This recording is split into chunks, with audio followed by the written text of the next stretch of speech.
¿9 sonidos?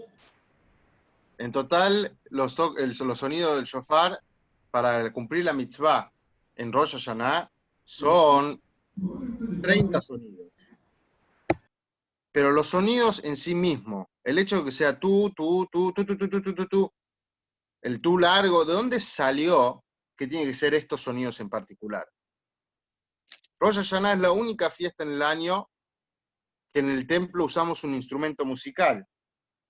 Y en particular las notas que se usan, los sonidos, los tonos que se usan, tienen un significado muy importante para el pueblo judío. Son muy conocidos, nos llaman, nos movilizan. Pero ¿dónde surgieron estos sonidos originalmente? ¿Por qué es que llegamos a estos sonidos en particular? ¿Dónde está escrito que tienen que sonar de esta manera? Que hay que tocar de esta manera. Vamos a ver un par de alajot, un par de leyes y un par de historia alrededor de esto.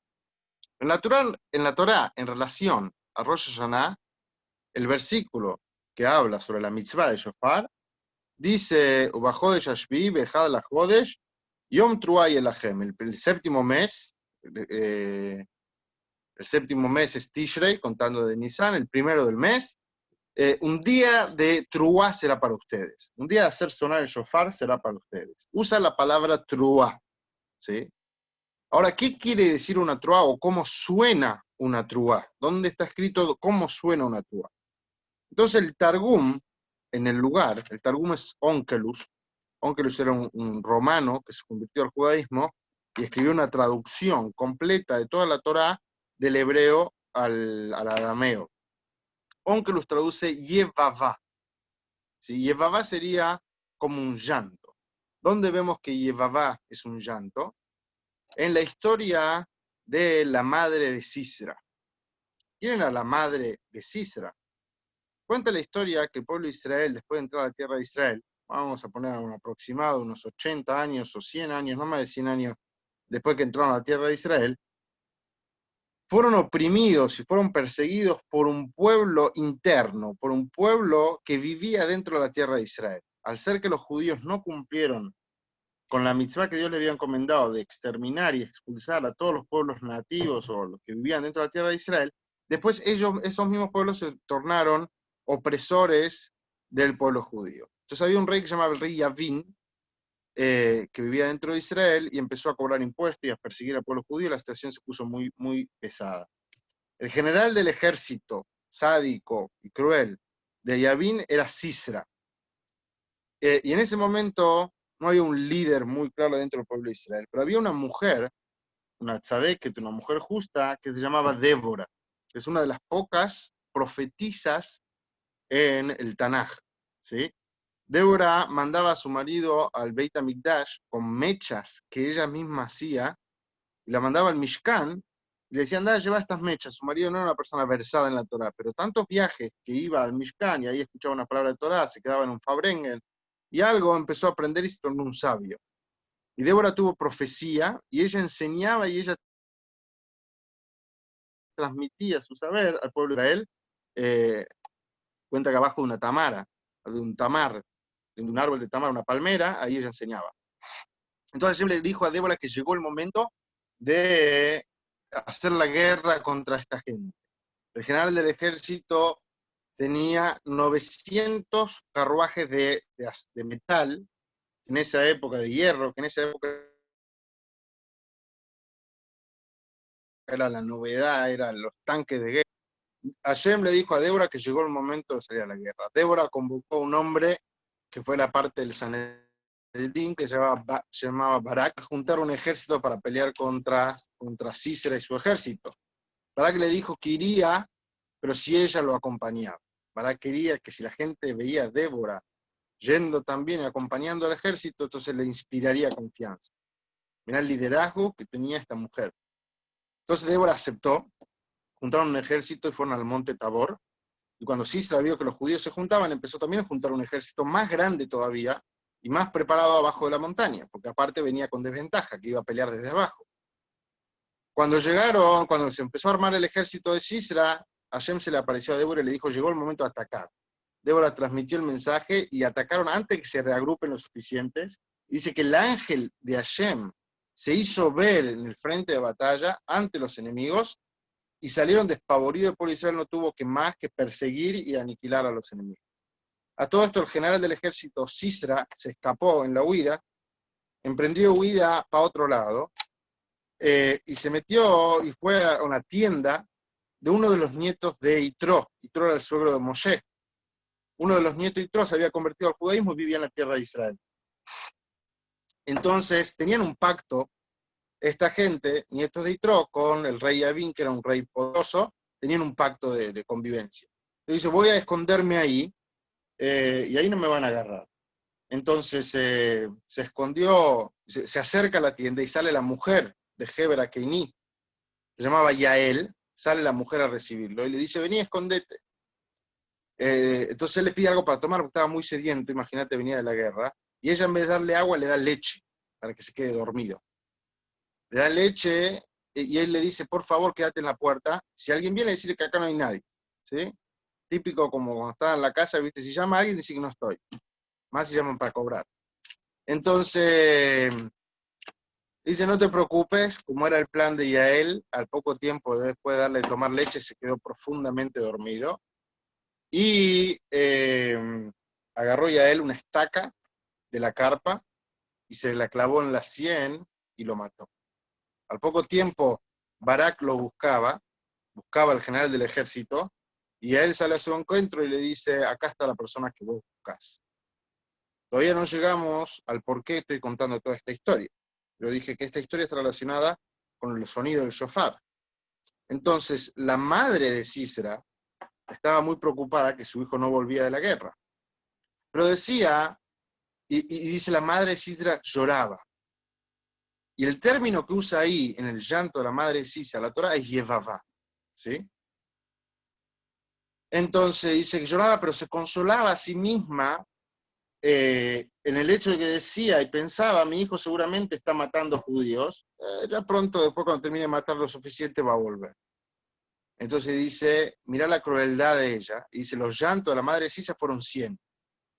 Dice, por eso en Rosh Hashanah, en total, dijimos recién que se tocan 30 sonidos, pero eso es para cumplir la mitzvah original, pero después en Musaf se tocan otros 30 en la midá y otros 30 en la repetición de la midá y otros 10 al final. En total, lo que acostumbramos a tocar son 100 sonidos. Después nosotros en Jabad hacemos unos 30 más al final de bonus track. Entonces los 100 sonidos de Rosh Hashanah vienen a despertar la misericordia de Hashem y vienen a contrarrestar la crueldad de la madre de Sisra, que estaba ansiosa de que su hijo siga aniquilando judíos. Entonces, la crueldad, la madre de Sisa viene en contraposición, vienen los 30 sonidos que son, vienen a despertar la misericordia de Hashem. Hasta ahí vamos bien, estamos todos muy vergonzosos hoy, sin cámara, no hay ningún problema. Entonces, de ahí vemos que el sonido del shofar tiene que sonar como un llanto, ¿sí? Ahora, ¿cómo lloran las personas? Las personas lloran de diferentes maneras, no todos lloran igual. Vos tenés el llanto del Chavo del 8. ¿Cómo llora el Chavo del 8? Sí, una persona que llora entrecortado. Y tenés un llanto que puede ser más espaciado. ¿Sí? Como sería el llanto de Kiko, creo. Entonces, tenemos dos diferentes tipos de llanto. Uno le llamamos Shevarim, que es el tu, tu, tu. Y otro es Truá, más cortado, que es tu, tu, tu, tu, tu. Como tenemos la duda de cuál es el llanto original del cual se tiene que hacer el sonido del shofar, entonces tocamos el shofar de las dos maneras, tanto con Shevarim y tanto con Truá. ¿Sí? Entonces, ahí tenemos los dos sonidos de Shevarim y Truá. ¿Hasta ahí vamos bien? Ahora, en la Torah dice, Ve'avarta shofar Truá, en relación a Yom Kippur. En Yom Kippur dice, hay que hacer sonar un sonido del shofar. No cualquier Yom Kippur, más particularmente el Yom Kippur que caía una vez cada 50 años, en el año del jubileo, se hacía un toque del shofar para la liberación de los esclavos. en el Yobel. Entonces, por cuanto que dice Beabarta Shofar Truá ahí, que hay que hacer pasar un shofar antes de la Truá, o sea que hay que hacer una tequía, un sonido simple, antes de hacer la Truá. Entonces siempre anteponemos un sonido de tequía antes de la Truá y después de la Truá. Entonces nos queda ahí que el sonido del shofar es tú, siempre con una tequía antes y una tequía después. Hasta ahí vamos, los sonidos, ya tenemos los 3 sonidos donde salen. Ahora la cantidad, ¿por qué la cantidad de 30 o 100 o demás? De 100 ya vimos una explicación. La cantidad de sonidos es porque 3 veces está escrito en la Torá la palabra truá. Entonces aprendemos de que cada uno lo tenemos que hacer 3 veces. Ahora, en la práctica se toca 30 veces, 30 sonidos, que serían 3 grupos de 3. Tocamos tequía, shevarim, truá, tequía, que sería, lo voy a hacer como sonaría, tú. Por si la truá es una de estas dos, ¿sí? Pero tal vez sean las dos juntas, entonces los tocamos los dos juntos, ¿sí? Hacemos como una especie de sándwich. Pan, queso, tomate, pan, ¿sí? Después tocamos tequía, shevarim tequía, por si la truá es solamente shevarim. Y después tocamos tequía, truá, tequía, por si la tequía es solamente truá. Y repetimos esto 3 veces, entonces al principio tenemos 12 sonidos, después 9 y después otros 9. En total nos da el número de 30 sonidos mínimos para cumplir la mitzvah de shofar. Por lo general vamos al templo, si escuchamos la braja del Hazar, toca y ya está, nos vamos. Pero acá hoy aprendimos de dónde surgen estos 30 sonidos en particular. Es interesante de que en todas las mitzvot hay una regla en la Torah y que hay que cumplirla temprano. Hay que hacerla lo más rápido posible. Si vos tenés un Brit Milá, ¿por qué lo vas a hacer a las 3 de la tarde? Hacerlo a las 9 de la mañana. Entonces, ¿por qué tocamos el shofar recién al mediodía, recién después de Musaf?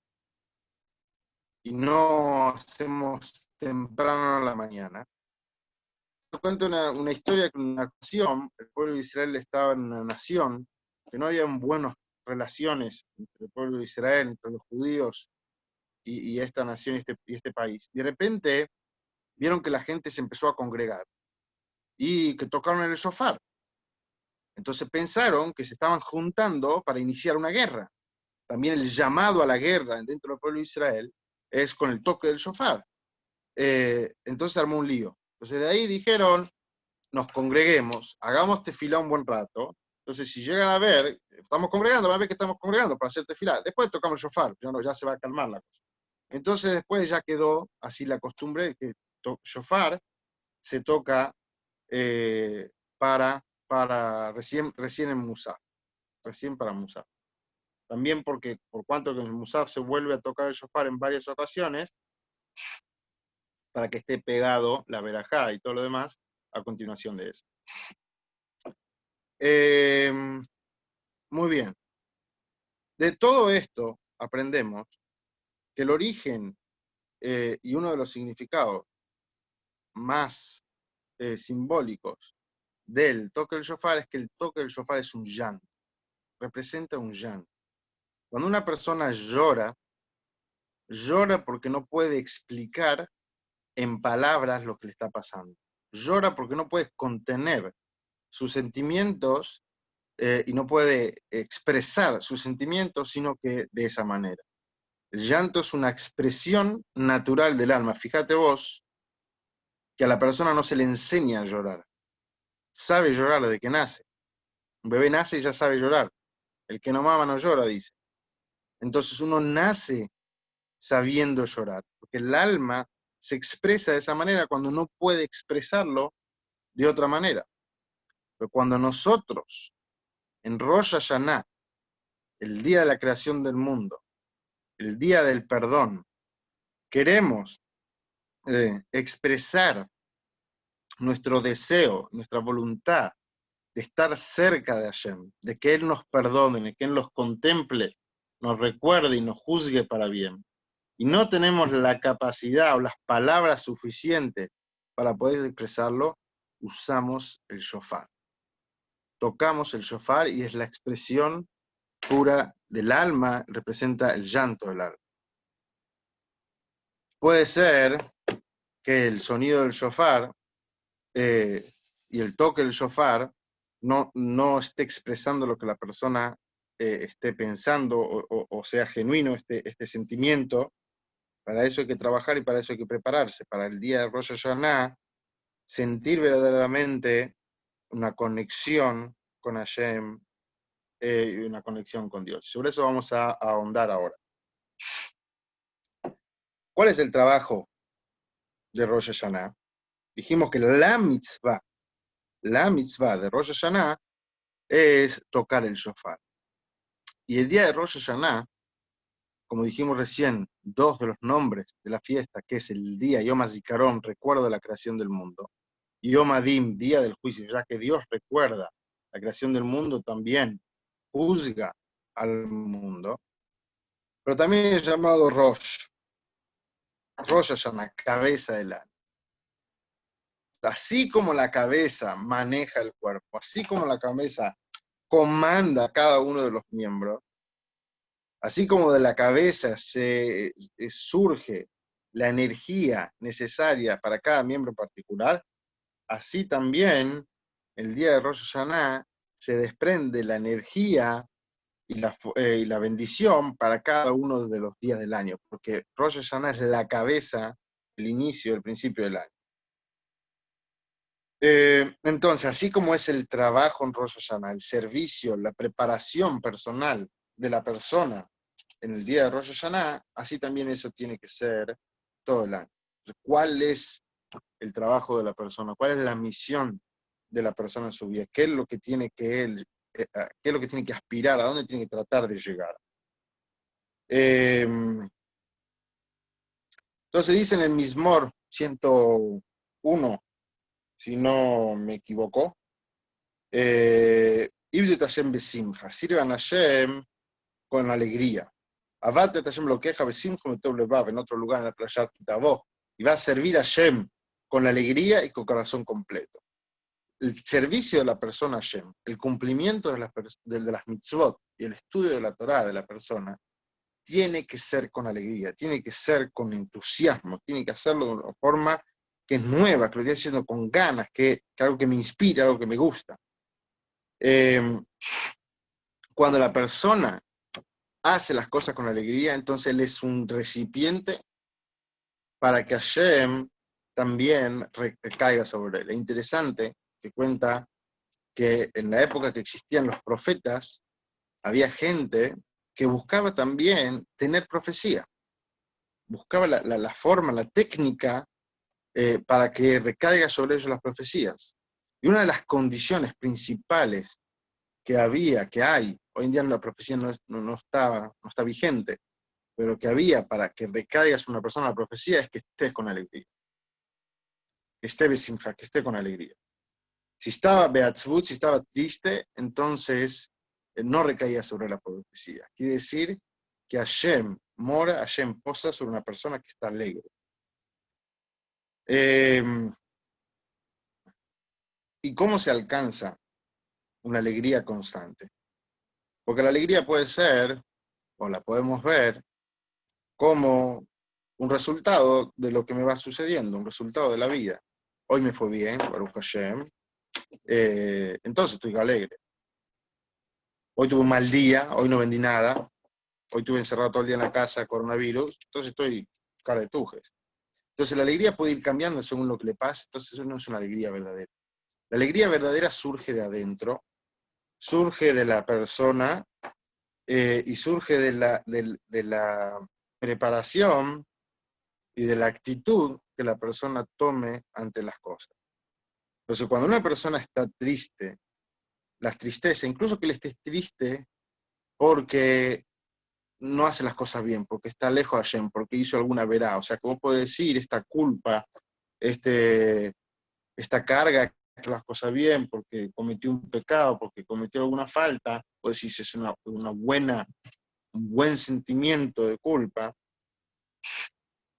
Dice la culpa, la carga, la tristeza, no es una herramienta propicia para poder servir a Hashem. Y el Alter Rebbe lo explica en el Tanya, primer Rebbe de Chabad, que ahora el 18 de Elul fue su día de nacimiento, lo explica en el Tanya y dice, como dos personas que se enfrentan a pelear. Puede ser que uno sea más fuerte que otro, y vos podés apostar, y en las apuestas te sale que el más fuerte va a ganar, y dice, pero no es la única causa que va a hacer que esa persona gane. Si uno está triste y el otro está contento, está con entusiasmo, el que está contento va a ganar.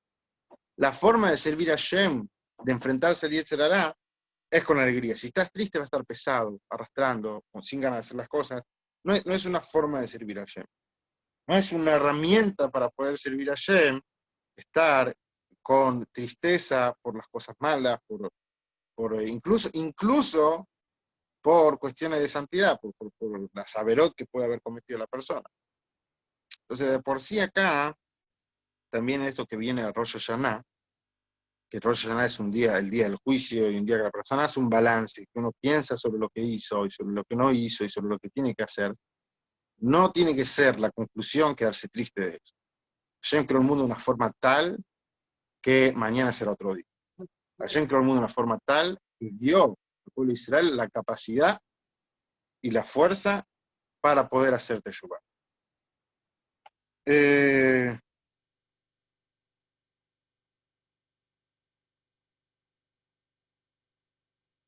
Entonces, ¿cuál tiene que ser el pensamiento y la reflexión de la persona para, para no caer en la tristeza y para estar siempre con alegría?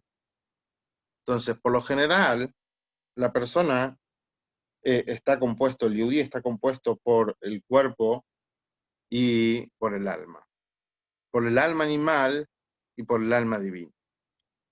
Y el alma animal, el cuerpo, tiene una característica que es orgullosa, que es ególatra, que está siempre pensando en sí. Cuando la persona siempre está ocupada pensando qué es lo que tengo que hacer, qué es lo que quiero, qué es lo que esperaba alcanzar, qué es lo que alcancé, y está siempre maquinando en su cabeza de lo que él me miró, no me miró, me saludó, me llamó, no me llamó. Entonces, eso genera tristeza. La clave está en hacer a un lado, hacer un costado, en dar lugar a Shem en la vida de la persona y dejar un poco de lado mi ego, mi yo. Lo vemos en el shofar, este concepto.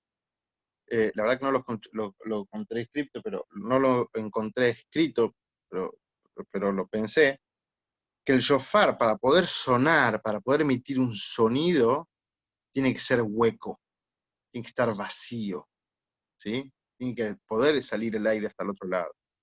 Pero nosotros también, para poder recibir y tener y percibir a Dios y estar contento y dar lugar a que nuestra alma divina brille, tenemos que hacernos a un costado.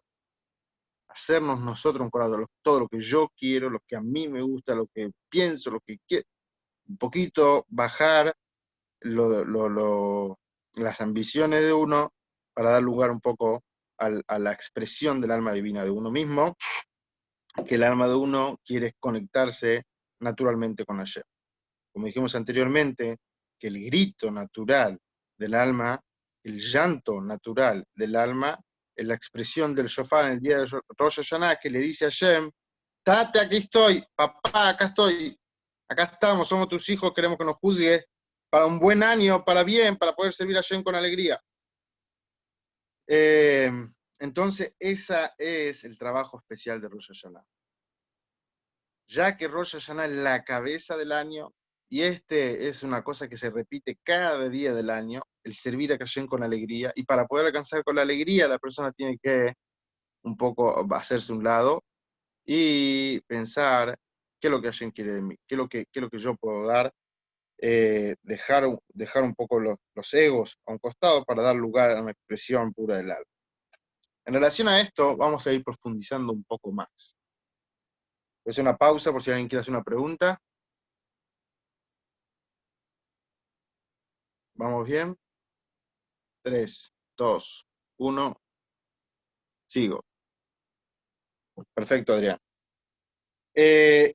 Mira esta frase, dice, un preso no se puede liberar a sí mismo. Una persona que tiene esposas, Adrián, no me refiero a esposa a la mujer, me refiero a esposas de los carcelarios, no se las puede sacar él solo. No sé si hay una similitud ahí, no sé, te lo dejo a tu criterio, no quiero echarle ni al fuego. Ok, no se puede salir, una persona presa no se puede liberar a sí misma. Entonces, cuando una persona expresa de sus propios pensamientos, de su propio ego, de su propia visión, entonces puede entrar en un círculo vicioso y no ver siquiera el problema. Ni siquiera ve que está mal. A veces nos pasa cuando charlamos con otro, le contamos un problema o algo, lo ve de otra perspectiva, la otra persona, y te dice, no, acá esto, aquello, y ya en 2 minutos soluciona. Entonces, cuando nosotros vemos todo en nuestra propia perspectiva, lo podemos ser presos de nuestro propio ego, de nuestra propia forma de ver las cosas. Entonces, ¿cuál es la herramienta que nos da la Torá para poder liberarnos? ¿Cuál es el regalo? ¿Cuál es la característica que tenemos, que podemos usar para liberarnos nosotros mismos? Eh, Son los avot Olam, los patriarcas, Abraham, Isaac y Jacob. Cada uno de ellos preparó el camino, preparó el terreno para que el pueblo de Israel hereden y tengan cualidades innatas, características naturales que la pueden usar constantemente.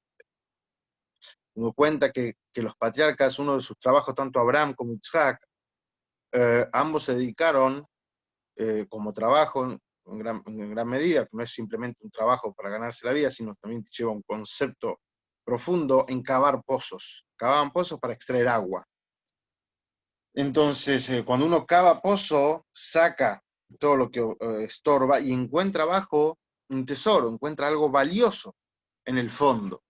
Lo dicen, los patriarcas cavaron ya el pozo, vararon la tierra, sacaron todos los escombros y dejaron ya el tesoro listo para nosotros para ser usado. ¿Cuáles son las características que nosotros como Yehudim heredamos de los patriarcas y podemos hacer uso para conectarnos con Hashem, para ser feliz y para poder alcanzar la felicidad de nuestra vida?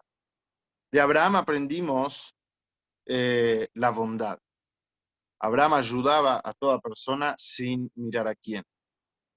Cuenta que Abraham, él tenía una tienda, una carpa que estaba abierta de los 4 lados, tenía 4 puertas, para que las personas cuando se acercaban pudieran entrar, no tienen que dar la vuelta, entraban directo. Y su casa estaba abierta y le daba de comer a todo el mundo sin preguntar. Y a través de eso también él expandía el monoteísmo y explicaba los fundamentos de la fe monoteísta, de la creencia en un solo Dios. Pero Gesed es dar. Cuando una persona está pensando siempre en sí, entonces puede ser que tenga mucho, puede ser que alcance mucho, pero tampoco es feliz. Pero cuando una persona deja de pensar en sí y ayuda a otras personas, eh, no necesariamente porque tenga una ganancia de eso, porque le haga bien, simplemente por el hecho de ayudar, eso lo hace más feliz de que si hubiera recibido. Para poner un ejemplo, a vos te gusta comer, no sé, una hamburguesa, vas a McDonald's, te pides una hamburguesa, te la comes, ¿cuánto te dura la satisfacción de haber comido esa hamburguesa? No sé, 1 hora, 2 horas, hasta el final del día, se acabó. Pero cuando una persona va y compra una hamburguesa y se la regala a otra persona, entonces la alegría que le da de poder haber ayudado a otra persona y de sentirse bien consigo mismo, le dura más de lo que si se lo hubiese comido comido esa hamburguesa. Como para decir un ejemplo. Si tengo hambre, que no se note. Muy bien, este es Abraham. El siguiente patriarca es Yitzhak, que con relación a Yitzhak cuenta que Hashem le pidió a Abraham la última prueba, después de que Abraham no había tenido hijos por muchísimos años, de que sacrificara a su único hijo, bueno, su único hijo con Sará, a Yitzhak. Y cuando iban en el camino, Hashem, Yitzhak le pregunta a su padre, papá, y vamos a sacrificar, ¿pero qué vamos a sacrificar? No estamos llevando ningún animal. Entonces Abraham le guiñó el ojo y le dice, ya te diste cuenta que vamos a sacrificar. O sea, te vamos a sacrificar a vos. Y él siguió caminando junto con su padre y fue atado y estuvo a punto de ser sacrificado. Y a último momento apareció un ángel y le dijo a Abraham, no sacrifiques a tu hijo. Y en reemplazo de eso encontraron un cordero que estaba entrelazado con sus cuernos entre los arbustos y lo ofrendaron a ese cordero en lugar, que ahí también está relacionado con el tema de Rosh Hashanah, con el tema del shofar, también lo mencionamos en la tefilá, recuerda Yitzhak. Yitzhak hace referencia a la entrega incondicional por parte de la persona. El judío está dispuesto a entregar todo por el judaísmo. En esencia, el judío está dispuesto a entregar todo con tal de quedar siendo judío. Hay cosas que son innegociables para él. Y Yitzhak tenía autocontrol de sí mismo. La capacidad de autocontrol de una persona, la Gevurá, lo heredamos de Yitzhak. Después tenemos el tercero de los patriarcas, Jacob. Jacob hace referencia a la actitud de la midá de Tiferet,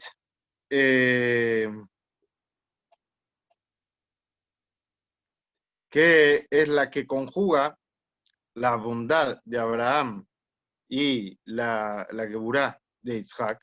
Y Jacob tuvo la característica de que luchó para formar una familia judía y lo consiguió. Y las 12 tribus, los 12 hijos de Jacob son todos judíos. Y de Jacob aprendemos la capacidad de rezar a Hashem, de comunicarnos con Hashem por intermedio de la tefilá. Entonces, después de que explicamos que esto que tiene el judío naturalmente, por nacimiento, por herencia, de los patriarcas, de Abraham, Isaac y Jacob. Y cuando menciono a los patriarcas, quiero también decir que no es algo del pasado únicamente, sino que cada vez que hacemos tefilá, cuando empezamos en la midá, mencionamos lo que Uteno, lo que Abraham, lo que Isaac, lo que Jacob, nos presentamos ante Hashem, soy hijo de Abraham, soy hijo de Isaac, soy hijo de Jacob. O sea, nuestra carta de presentación ante Dios es, si no vas a escuchar mi tefilá por mí, escuchala ponerlo por intermedio, por el hecho de que soy nieto de Abraham, de Isaac y Jacob. Entonces,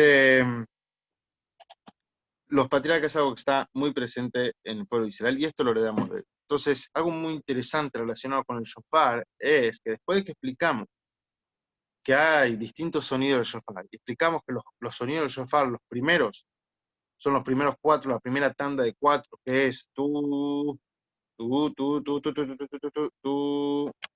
Después de que explicamos eso, dice acá que los 3 primeros sonidos del shofar van en relación a Abraham, Isaac y Jacob. Abraham, el tú, Isaac, tú, y Jacob, sí, el de 9 sonidos. Y después nos queda un cuarto, porque al final se termina con una tequía. ¿Cuál es el cuarto sonido y la cuarta capacidad, la cuarta característica, el cuarto poder que tiene el pueblo de Israel, que se puede, que tiene naturalmente, que se revela en el día de Yonai, que lo puede usar? El número 4 es la capacidad de retornar a Hashem, la capacidad del arrepentimiento, de la teshuvah. Uno puede conectarse por intermedio de la tefilá, por intermedio de la tzedaká, del gesed, de la bondad de Abraham, por intermedio de la geburá, el autocontrol, la incondicionalidad de Yitzhak, pero también puede conectarse con Hashem por intermedio de la Teshuvah. Y ese es el cuarto sonido. Dice, si todo lo anterior no te alcanzó, o no te funciona, no estás en la condición de poder expresar todas esas características que tenés naturalmente en tu alma heredada de los patriarcas, la tzedaká, la bodá, la tefilá, entonces tenés una cuarta, que es la capacidad de teshuvah. Por eso empieza a tocar también el shofar en Rosh Hashanah, que empieza los 10 días de teshuvah, que es un momento especial para retornar a Hashem. Todo el año se puede retornar a Hashem, todo el año se puede hacer teshuvah. Pero entre Rosh Hashanah y Yom Kippur es un momento de oferta, un momento de hot sale, diría. Hot sale de teshuvah. Entonces eso hace referencia al cuarto sonido. Acá también explica que cada uno de los 4 sonidos iniciales están relacionados con el nombre de Dios, de 4 letras, Yud, Hei, Vav, Hei. Entonces, eso es lo que en cierta manera representa el shofar. El shofar representa la naturaleza del alma judía, la esencia del alma judía. El alma judía por esencia quiere estar unida a Hashem, y la expresión pura del alma judía de querer estar unida a Hashem, de querer hacer las cosas bien, es el llanto del shofar en día de Rosh Hashanah. Fíjate vos que nadie te va a contar, sabiendo si él tiene educación, o sea, sabe de las Torah de Mitzvot, te va a contar con orgullo las cosas malas que hizo. Pero sí te va a contar con orgullo las cosas buenas que hizo. Entonces, un judío por naturaleza quiere hacer las cosas bien, quiere estar cerca de Hashem, quiere cumplir la mitzvot. Que no lo pueda aplicar en la práctica, eso es otra cosa. Pero por naturaleza sí lo quiere hacer, y eso se refleja en el día de Rosh Hashanah. Y se refleja también, y se pone en manifiesto, y tenemos por esencia también, las herramientas, las características que heredamos de Abraham, la de Tzedaká, de Gesed, la de Yitzhak, de Abodá, de incondicionalidad, estar dispuesto a todo, de no negociar el judaísmo, y la de Jacob, de la tefilá, del rezo y de hacer tefilá a Hashem y pedir a él toda nuestra necesidad. Y por último, el cuarto toque del shofar, el cuarto sonido del shofar, hace referencia a la capacidad que tenemos de en cualquier momento, cuando lo decidimos con sinceridad y con todo corazón, de retornar a Hashem y volver, y que todas las faltas que hayamos o que hubiéramos cometido queden borradas totalmente, y no solo borradas, sino que sean considerados méritos para nosotros. Muy bien, ¿alguna pregunta?